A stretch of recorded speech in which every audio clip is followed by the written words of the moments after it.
다음에 ID 애트리뷰트와 클래스 애트리뷰트를 살펴보겠습니다. 모든 HTML 요소는 ID 애트리뷰트를 갖습니다. 그래서 ID 애트리뷰트를 전역 애트리뷰트라고 합니다. 애트리뷰트. 영어로는 글로벌 애트리뷰트. 왜냐면 이 ID 애트리뷰트를 어떤 요소에서도 사용할 수 있기 때문이죠. ID 애트리뷰트는 페이지에 있는 다른 HTML 요소와 구별되어 유일하게 식별할 수 있는 값입니다. 이 값은 문자 또는 밑줄 문자를 시작합니다. 숫자나 다른 문자로 시작할 수는 없습니다. 또 같은 페이지 안에 2개 이상의 요소가 같은 ID 애트리뷰트 값을 가질 수는 없습니다. ID 애트리뷰트는 CSS나 자바스크립트에서 해당 요소에 접근할 때 사용됩니다.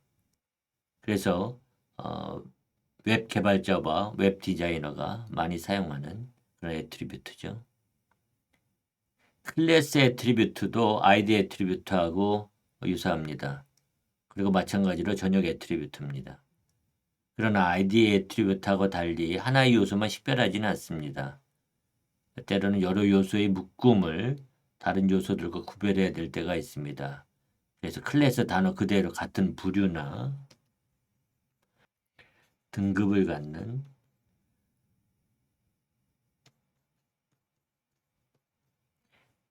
요소의 묶음을 지정할 때 많이 사용되는 것이죠. 특별히 CSS에서 이 클래스 애트리뷰트를 많이 사용합니다. 여기에 예에서 div 태그의 id 애트리뷰트는 헤더예요. 유일한 값이죠. 그래서 이 div 태그를 식별하는 값이 바로 헤더가 됩니다. 반면에 p 태그의 클래스 애트리뷰트에는 important로 되어 있습니다. 그런데 이 important라고 하는 값은 div 태그도 가지고 있죠. 그래서 이 div하고 p 태그를 함께 묶어 사용할 때는 이 클래스 애트리뷰트 값으로 사용하고요. div 태그만 유일하게 식별하고 싶을 때는 헤더 id 애트리뷰트를 사용하면 됩니다. 이 id 애트리뷰트와 클래스 애트리뷰트를 사용하는 그런 예제 코드를 하나 작성해 볼까요? 먼저 파일을 하나 생성하죠. 파일 이름을 id class.html로 하겠습니다.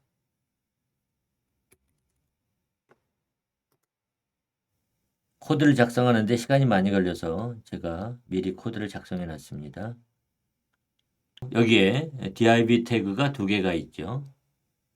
그리고 첫 번째 div 태그는 p 태그 하나만 있습니다. 이 블록의 영문자, 잉글리시 캐릭터는 모두 대문자 캐피탈로 표현됩니다. 이런 컨텐츠를 가지고 있고요. 두 번째 div 태그는 2개의 p 태그를 가지고 있죠. 첫 번째 p 태그는 이 블록의 텍스트에서 중요한 정보를 포함하는 문단은 빨강색으로 표시됩니다. 이렇게 하고요. 두 번째 p 태그는 이 문단은 중요하지 않은 정보, trivial information을 포함합니다. 이렇게 이런 컨텐츠를 가지고 있는 HTML이 있습니다. 이제 이 파일을 웹브라우저에 로드하겠습니다. 그럼 웹브라우저는 평범하게 이렇게 컨텐츠를 보여주고 있죠. 자, 여기다가 먼저 첫 번째 div 태그에 id 애트리뷰트에 헤더라는 값을 주겠습니다. 그리고 두 번째 div 태그에는 id 값을 body라고 주겠습니다. 그리고 이걸 저장하고 그 다음에 페이지 새로 고침을 하죠. 그러면 첫 번째 div 태그에 포함되어 있는 p 태그 블럭은 전부 영문자가 대문자로 바뀌었습니다. 그렇죠? 하지만 id가 body인 div 태그에 포함되어 있는 p 태그 컨텐츠는 대문자로 바뀌지 않았습니다. 그 이유는 여기에 스타일 시트에서 헤더라고 하는 아이디를 갖는 HTML 요소에 대해서 텍스트 트랜스폼, 텍스트를 변형해라. 어떻게? 어퍼케이스, 대문자로 바꿔서 표현해라. 이렇게 지정하고 있는 거죠. 그래서 이 바디 안에 있는 태그들 중에서 id 애트리뷰트가 헤더인 div 태그에 있는 컨텐츠만 소문자를 지금 대문자로 바꾸고 있습니다. 하지만 여기는 해당되질 않죠. 그래서 헤더라고 하는 유일한 id 값을 갖고 있는 이 div 태그 안에 있는 컨텐츠만 영향을 받게 되는 겁니다. 이번에는 첫 번째 div 태그에 클래스 애트리뷰트에다가 important라는 값을 지정하겠습니다. 그리고 id가 body인 div 태그 안에 있는 첫 번째 p 태그 여기에도 클래스 애트리뷰트에 important라고 하겠습니다.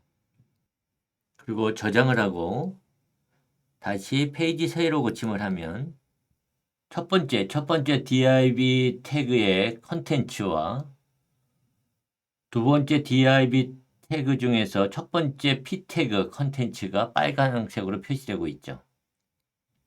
그것은 이 CSS에서 클래스 애트리뷰트 값이 important인 모든 HTML 요소에 텍스트 색상을 빨간색으로 변경해라 이렇게 지정했기 때문에 그렇죠. 그래서 이 첫 번째 div 태그의 클래스 애트리뷰트에 important가 지정되어 있고 여기 첫 번째 p 태그에 클래스 애트리뷰트 important가 지정되어 있기 때문에 이 두 개의 블록만 영향을 받습니다. 하지만 여기 p 태그는 클래스 애트리뷰트 값이 지정되지 않았기 때문에 영향을 받게 되지 않는 거죠. 이처럼 id 애트리뷰트와 클래스 애트리뷰트는 CSS에서 많이 사용됩니다. 아직 우리가 다루진 않았지만 자바스크립트에서도 많이 사용됩니다. 메타 태그는 주로 헤드 태그 안에 포함됩니다. 우리는 이미 캐릭터셋 메타 태그를 사용해 본 적이 있습니다. 캐릭터셋 메타 태그에서 볼 수 있듯이 메타 태그는 웹페이지 그 자체에 대한 정보를 지정할 때 사용합니다.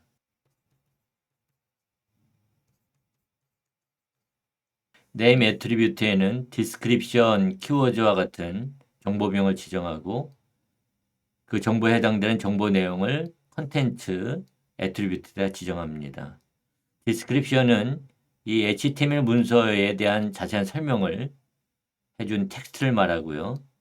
키워드는 그 HTML 문서에서 많이 사용하는 단어들을 지정합니다.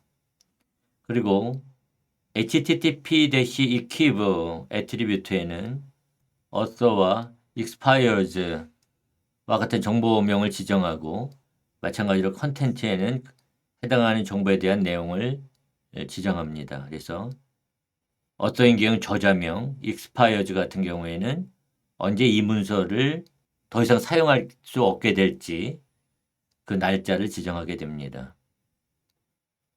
한번 예제 코드를 작성해 볼까요? 먼저 파일을 하나 생성하겠습니다. meta.html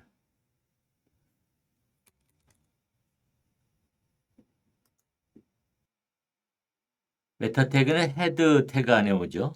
그래서 여기다가 메타 태그를 추가하겠습니다. 네임은 디스크립션이에요. 설명이죠. 컨텐트는 웹 애플리케이션 개발 과정 연결할 수 있고요. 태그를 닫아줍니다. 또 다른 메타 태그로 네임은 키워드